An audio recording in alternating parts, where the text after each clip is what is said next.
Les amis, Isaac, étudiant en chant autodidacte, des fois aussi accompagné avec des professeurs de chant en tant qu'amateur, qui vient partager son expérience avec vous, mes expériences de ces 5 dernières années. L'idée, c'est de vous faire gagner du temps pour éviter vraiment de perdre votre temps comme moi, je l'ai fait.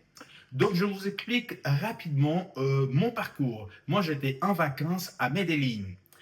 À Medellín, j'étais en vacances et je décide donc de prendre un cours de chant. Et je trouve un prof et d'un coup, je me suis retrouvé dans une salle avec une piano, un bonhomme qui me demande de répéter euh, les lettres de l'alphabet, notamment les voyelles A, E, I, O, U, avec un piano. Je ne comprenais pas ce qui se passait. Donc, nous, passionnés du chant, on le sait depuis tout petit, depuis longtemps, on va dans des karaokés, on chante sous la douche, on chante partout, on aime le chant. Et même parfois, après d'avoir essayé plusieurs karaokés, on pense avoir des bases.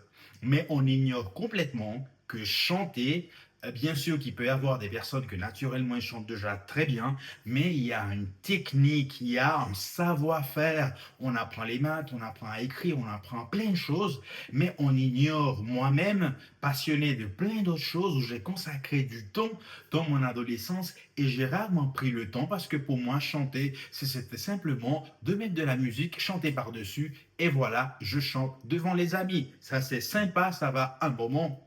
Donc, dans la trentaine, je me rends compte justement qu'on pouvait améliorer sa capacité de chanter. Donc, quand je vais dans une école, et là, on me propose ce qu'on appelle un bilan vocal. Qu'est-ce que c'est un bilan vocal? Un bilan vocal, on va justement tester vos capacités vocaux. Notamment, on va voir l'oreille musicale. Qu'est-ce que c'est l'oreille musicale? Couramment, on dit telle personne chante faux. Qu'est-ce que ça veut dire? La musique, donc une chanson, a des notes musicales et donc en fait, on les entend, mais on n'arrive pas à les mettre correctement. On pense que peut-être oui. Donc, dans le bilan vocal, le prof sort son piano, commence à faire des notes et me demande de les exécuter. Et c'est là qu'on me dit que mon oreille n'est pas au top.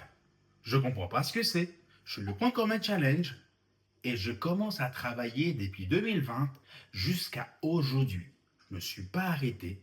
Et aujourd'hui, je chante dans des bars, dans des restaurants. Il y a encore du travail à faire. Depuis ce temps-là, j'ai travaillé minimum 1 à 2 heures par jour, tous les jours. C'est vraiment une vraie discipline.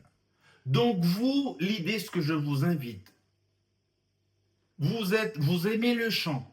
Le premier pas que vous devrez faire, c'est d'arrêter de chanter des karaokés avec des amis et tout ça. C'est d'aller vers un professionnel du chant. Il ne faut pas prendre un abonnement, un pack pour 3 ans. Il faut juste faire un bilan vocal.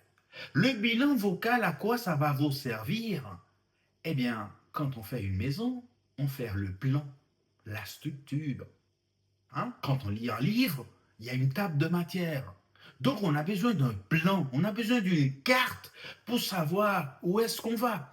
Mais il n'y a pas que ça. Le bilan va nous dire les atouts naturels qu'on a déjà.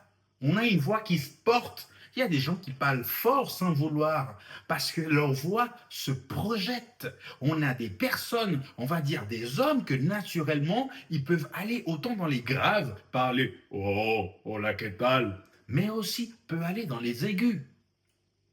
Oh, voilà. Donc, le bilan vocal va faire justement une évaluation de ces différents points.